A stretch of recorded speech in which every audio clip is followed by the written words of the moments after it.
15 अगस्त 2022 आज़ादी के अमृत महोत्सव का एक बड़ा कार्यक्रम देश ने सफलतापूर्वक संपन्न किया। पूरे देश में उल्लास था। पहली बार इतने बड़े पैमाने पर देशवासियों ने हर नगर हर घर ध्वज बंधन का कार्यक्रम रखा। बहुत उल्लासपूर्वक इस महोत्सव का समापन हुआ और उसी समय प्रधानमंत्री जी ने देश के लिए एक नया संकल्प, एक नया ध्येय, एक नया लक्ष्य तय किया कि जो अगले 25 वर्ष हैं, उस 25 वर्ष में हम अपने देश को एक विकसित राष्ट्र के रूप में खड़ा करें। और इसका नाम अमृत काल, यानी ये जो 25 वर्ष है वो इस देश के लिए अमृत काल हो और हम अग्रिम पंक्ति के देश बने। आप सबको विदित होगा कि जब देश को आज़ादी मिली उस समय कैसी स्थिति थी, किस प्रकार की आर्थिक, सामाजिक, सांस्कृतिक कठिनाइयों से देश गुजरा। सामरिक आक्रमण हुए, उनसे देश गुजरा। बीच में एक बहुत बड़ा अकाल हुआ, राजनीतिक उथल पुथल। 1975 के आसपास एक बार लगा कि देश तानाशाही की ओर बढ़ रहा है, लेकिन देश वापस अपनी पटरी पर, लोकतंत्र पर लौट आया। और जो संकल्प और जो सपना हमारे पहले प्रधानमंत्री जी ने देखा था और जिस प्रकार का एक संकल्प पूरे देश के साथ दोहराया था, उसी राह को लेकर हम लोग आगे बढ़ते हैं। खूब प्रगति की है। आज भारत का नाम है, मान है, सम्मान है। लेकिन 75 वर्षों के बाद अगर भारत का प्रधानमंत्री कहता है कि हमको अग्रिम पंक्ति का देश बनना है, तो कहीं ना कहीं हम सब लोगों को उस विषय में सोचना है कि क्या कमी है और विकसित राष्ट्र मतलब क्या। तो मैं अर्थशास्त्र का विद्यार्थी हूं। अनेक लोग विकास की अनेक परिभाषाएं गढ़ते हैं, लेकिन हम लोग जो कोई एक चीज पकड़ करके रखते हैं वो है ह्यूमन डेवलपमेंट इंडेक्स पर भारत की रैंकिंग क्या है। और उस रैंकिंग में जो अभी 2022 की रिपोर्ट आई है, रिपोर्ट पब्लिश हुई है, उस रिपोर्ट में भारत का स्थान 132वां है। कुल 191 कंट्रीज ने अपने देश का स्थान ह्यूमन डेवलपमेंट इंडेक्स पर 132 है। यानी विश्व की, जब ह्यूमन डेवलपमेंट इंडेक्स एक शब्द है, उसमें ह्यूमन भी है, मनुष्य भी है, विकास भी है, और जब इंडेक्स की बात करते हैं तो कहीं ना कहीं रैंकिंग भी है। तो 132 में पायदान से पहले 20 में अगर हम पहुंच पाते हैं तो हम कह सकते हैं कि जो हमारे इस 25 वर्ष की का जो की साधना रहेगी, जो संकल्प किया है, उसमें हमें अपेक्षित सफलता मिली। यानी लगभग 100 रैंकिंग की छलांग। अब यह इतना आसान नहीं है।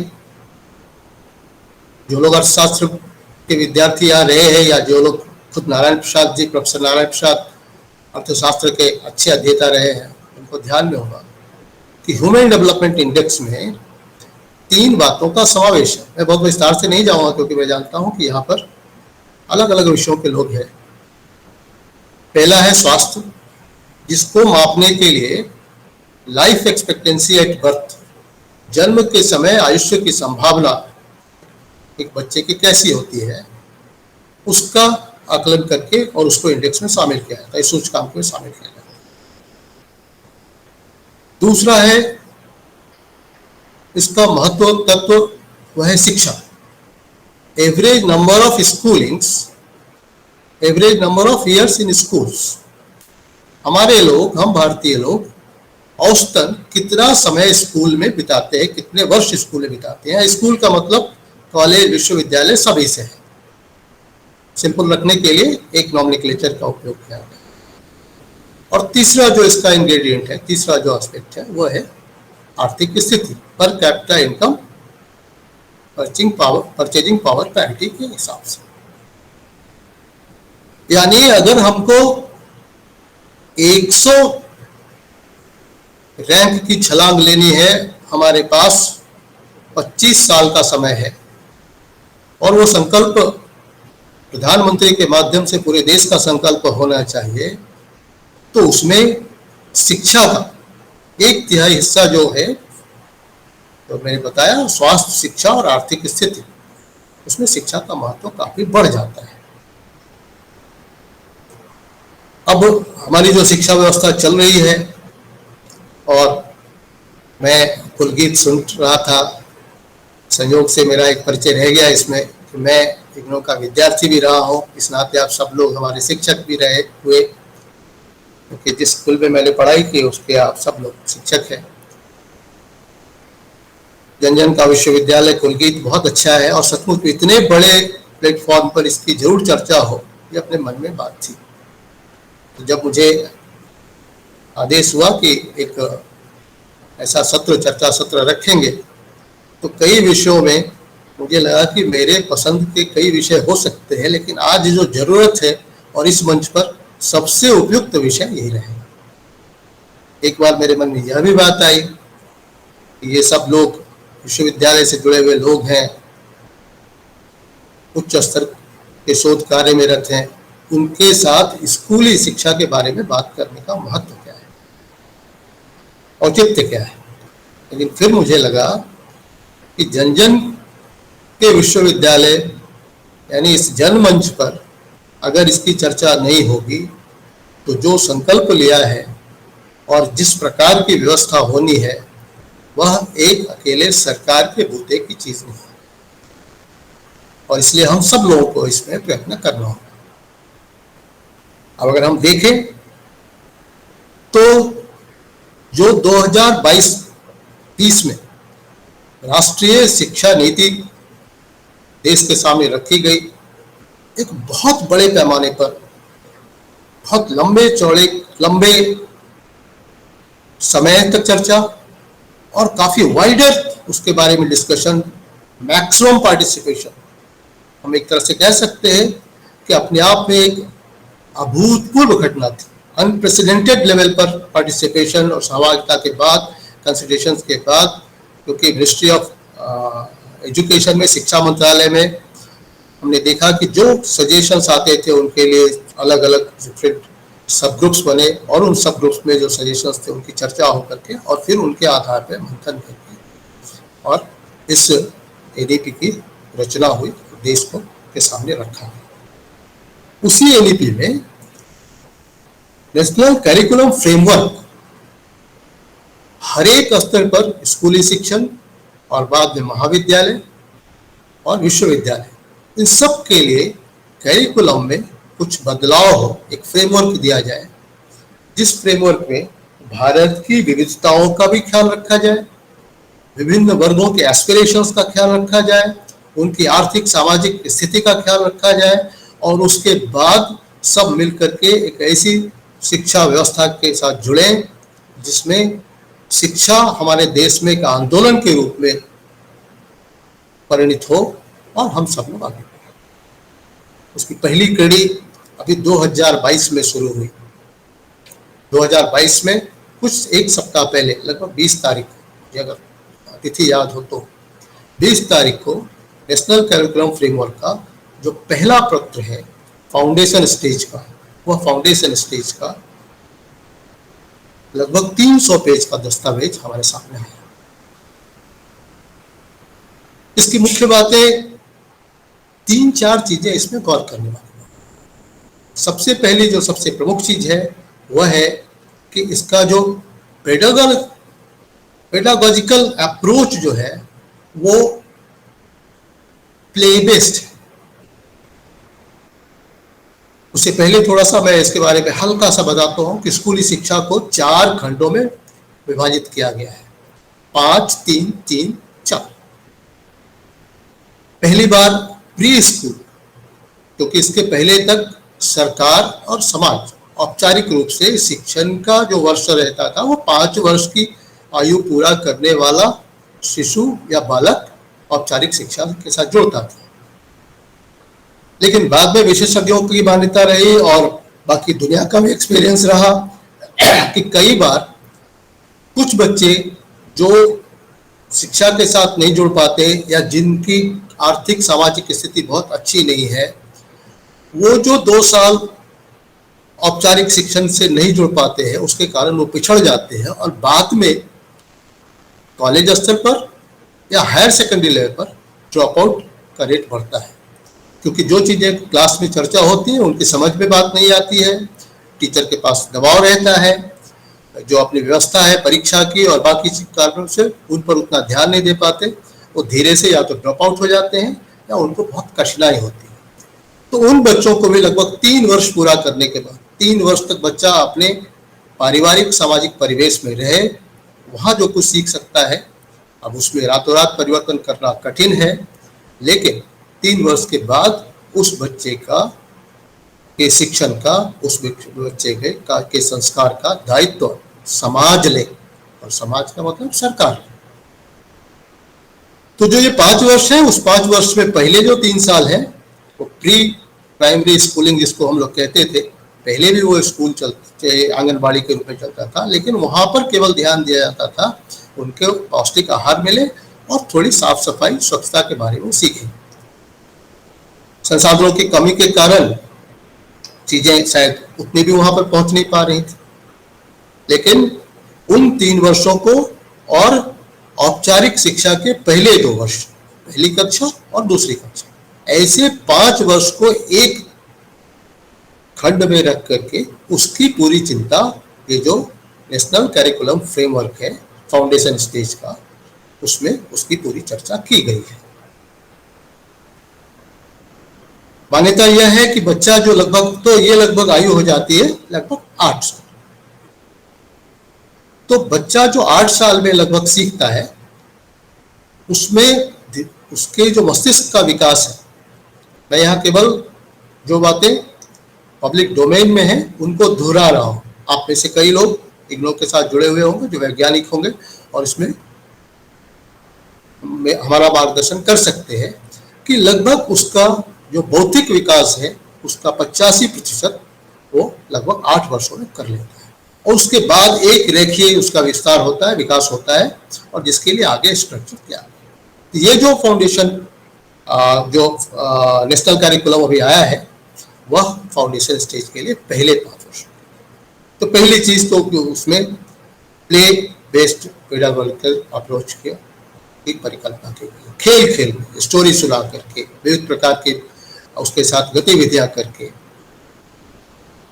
दूसरा जो इसका महत्वपूर्ण अप्रोच है वह है कि भारत विविधताओं से भरा हुआ है, विविध प्रकार की भाषाएं यहाँ बोली जाती हैं।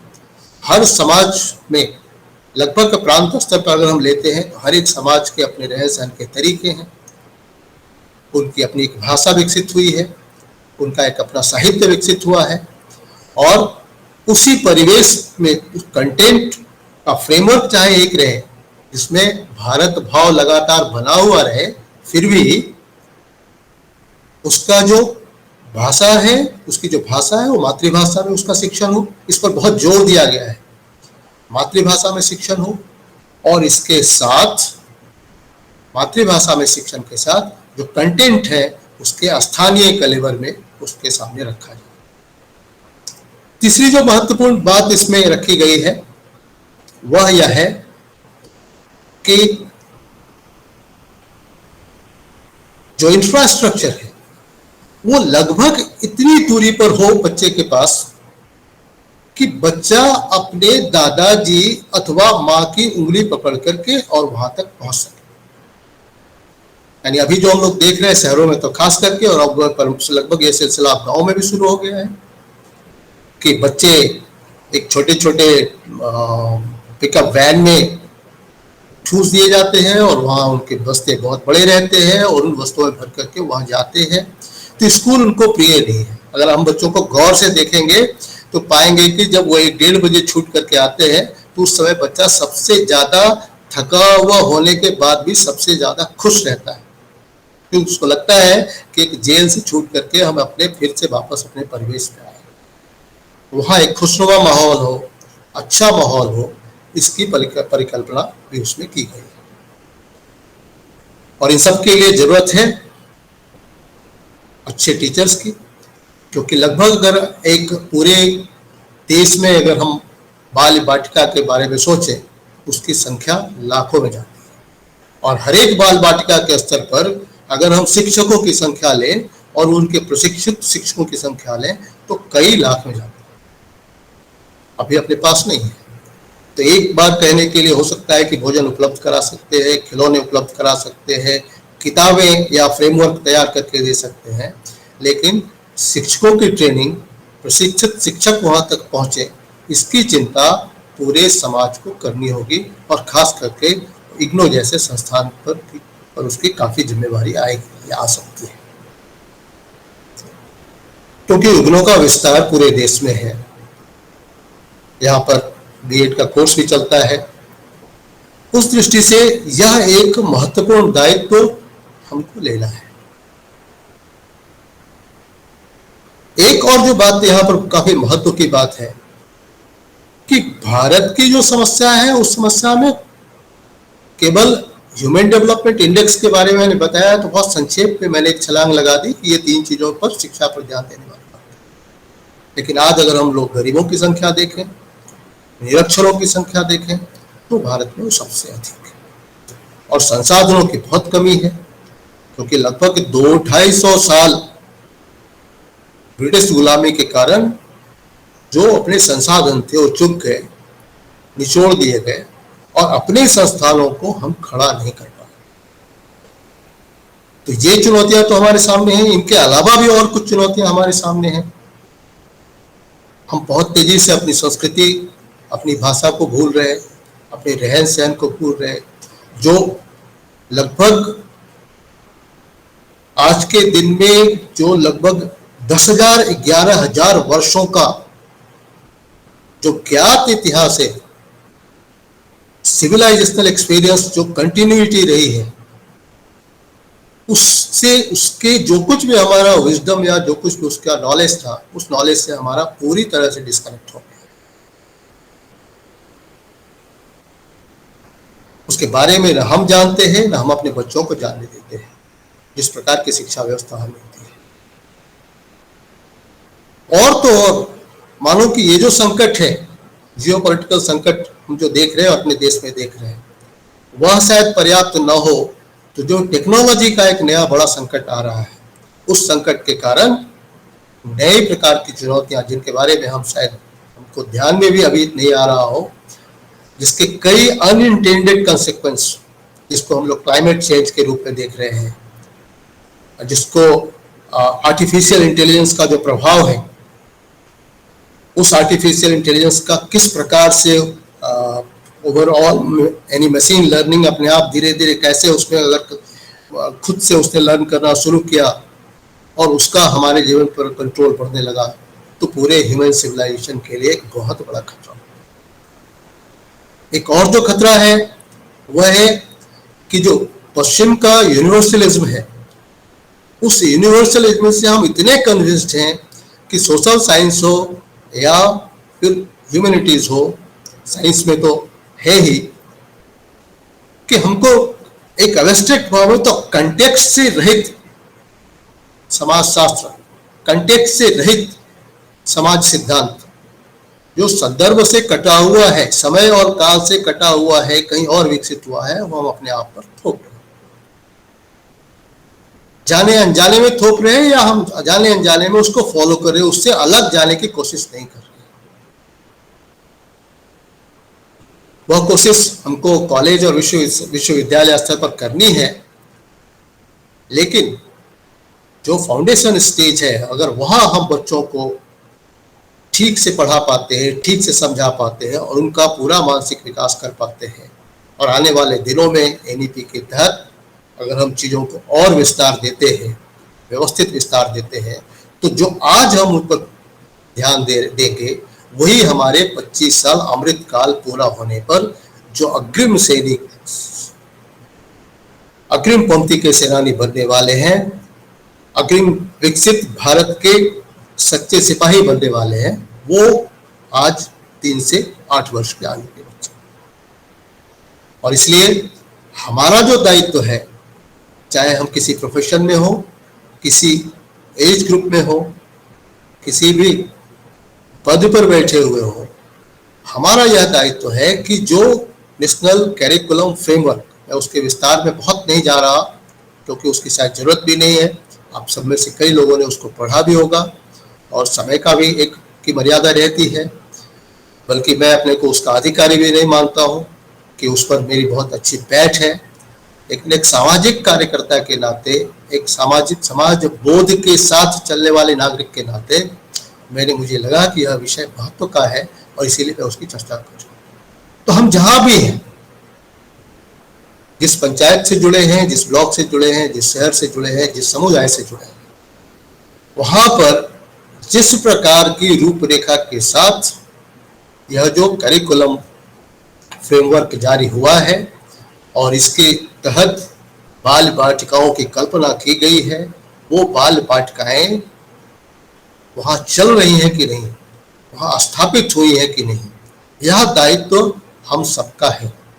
अगली पीढ़ी के लिए अगर हम और कुछ नहीं कर सकते, जिस व्यवस्था में है शायद हमारे लिए संभावनाएं बहुत कम है, लेकिन कम से कम अगर इस प्रकार का दायित्व बोध हम पर आता है, इस प्रकार का की सोच हमारी बनती है कि हम जहाँ हैं वहाँ की बाल बाटिका अच्छे प्रकार से चले, और जिस प्रकार का कैरिकुलम फ्रेमवर्क आया है उसके तहत वहाँ पर शिक्षण का कार्यक्रम, शिक्षण की व्यवस्था वहाँ स्थापित।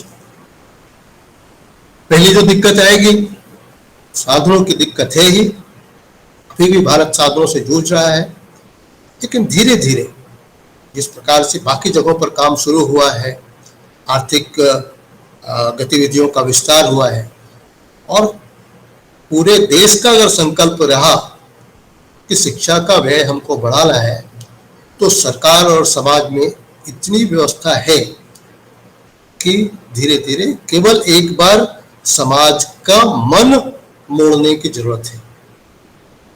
यानी मेरी अपेक्षा यह है कि हम सब लोग यहाँ पर ओपिनियन लीडर के रूप में काम करें। उसके तहत अगर हम इस बाल बाटिका की व्यवस्था अपने इर्द, अपने आसपास के परिवेश में ठीक से करा पाते हैं, तो निश्चित रूप से जो संकल्प प्रधानमंत्री जी के नेतृत्व में भारत ने लिया है, इस अमृत काल में जिस प्रकार का संकल्प हम लोगों ने लिया है, वो संकल्प पूरा हो। चुनौतियां छोटी नहीं है। भारत को अग्रिम पंक्ति में आना यह भारत के लिए तो आवश्यक है ही, शायद विश्व के लिए भी। मानवता जिस प्रकार के चौराहे पर खड़ी है, उसमें टेक्नोलॉजी और मनुष्य के बीच में जो सरोकार तय हुआ है, अब धीरे धीरे हम सब लोग महसूस कर रहे होंगे कि टेक्नोलॉजी, हम कॉन्शियस लोग हैं, हम जागृत लोग हैं, इसके बावजूद टेक्नोलॉजी हमारे जीवन पर धीरे धीरे हावी हो रही है। टेक्नोलॉजी का हावी होने का अर्थ क्या है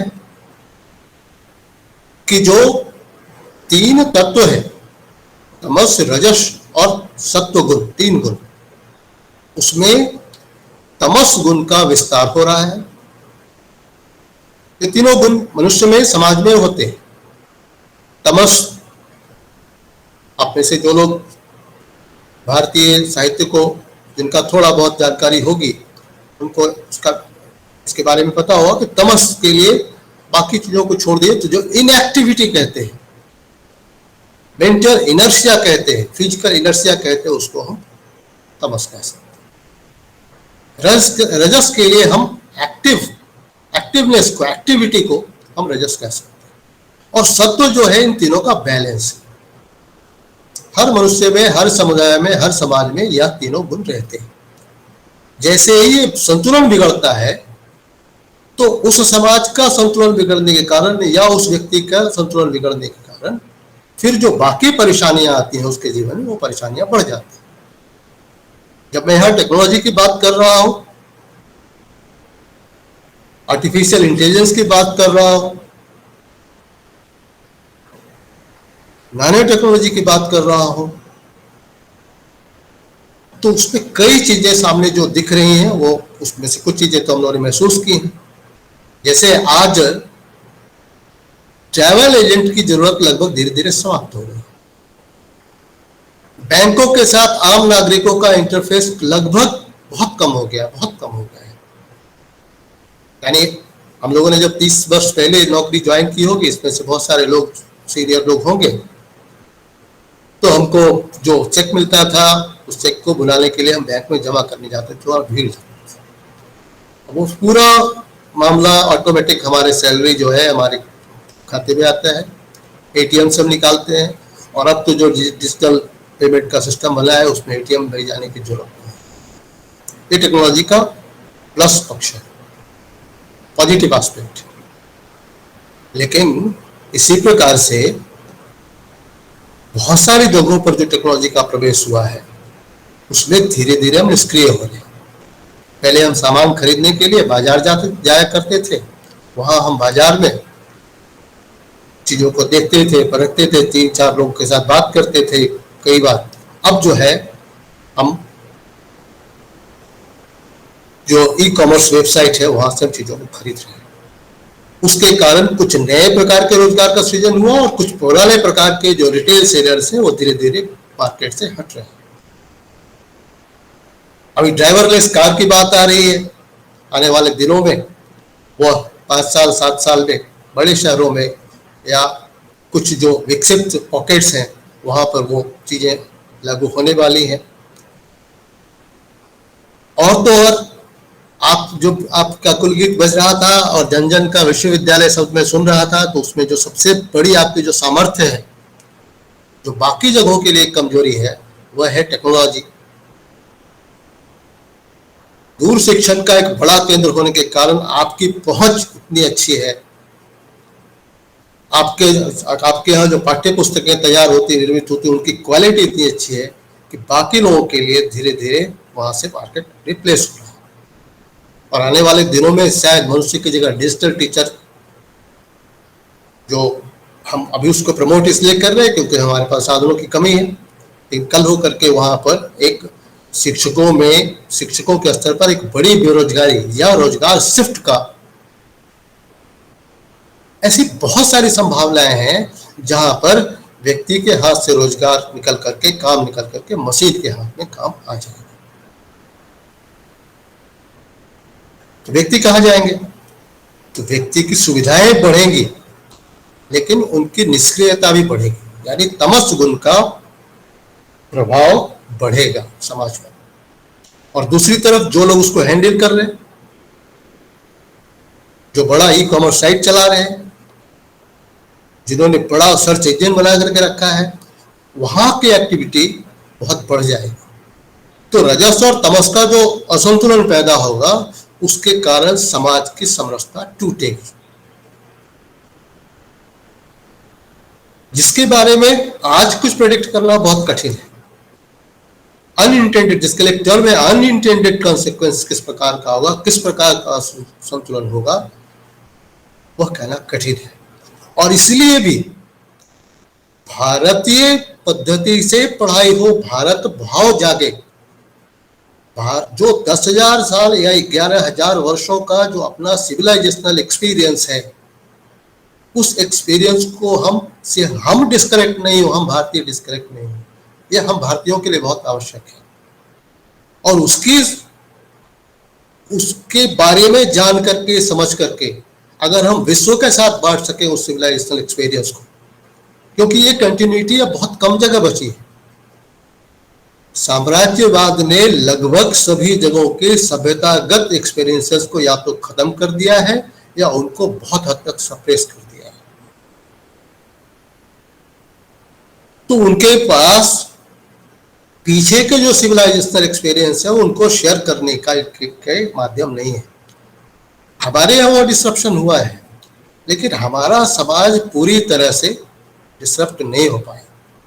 अफ्रीका और लैटिन अमेरिका की तुलना में हम कहीं ना कहीं साम्राज्यवाद के उतने बड़े शिकार नहीं हुए। इसलिए विश्व की दृष्टि से भी भारत का आगे आना बहुत आवश्यक है। भारत की दृष्टि से तो है ही, हमारी जो अपनी चिंताएं हैं, हमारे जो अपने संकट है, हमारी जो अपनी तकलीफें हैं, उनको दूर करने के लिए हमको तो आगे बढ़ना है ही है। तो जो आज का मानदंड है ह्यूमन डेवलपमेंट इंडेक्स का, उसमें तो हमको छलांग लगानी है, वो भारत के लिए जरूरी है, यहाँ के नागरिकों के लिए आवश्यक है कि उनकी जो लिविंग स्टैंडर्ड है, उनकी जो जीवन की गुणवत्ता है, उसमें सुधार हो, नागरिकों के बच्चों को अच्छी शिक्षा मिले, यानी हमको अच्छी शिक्षा मिले,